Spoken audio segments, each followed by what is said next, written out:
দেখেন বলতে না বলতে কিন্তু তুফান আইসা পড়ছে। দেখেন আকাশ কিন্তু একেবারে কালো হয়ে কিন্তু যেটা বলছিলাম যে আমার কাছে আইসা পড়বে, অলরেডি কিন্তু কাছে আইসা পড়ছে। এখন দেখেন ওদিক দিয়ে কিন্তু বাতাস কিন্তু বইছে।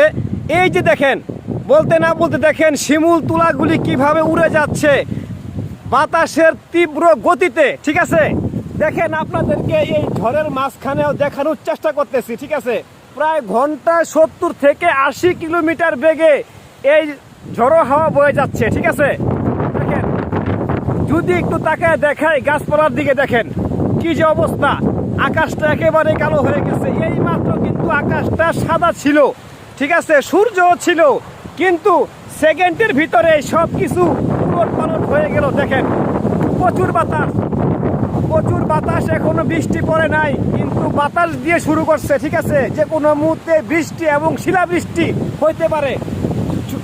একটু তাকায় দেখেন শিমুল তুলাগুলি কিভাবে উড়ে যাচ্ছে। ঠিক আছে, অবস্থা খুবই বেগতিক।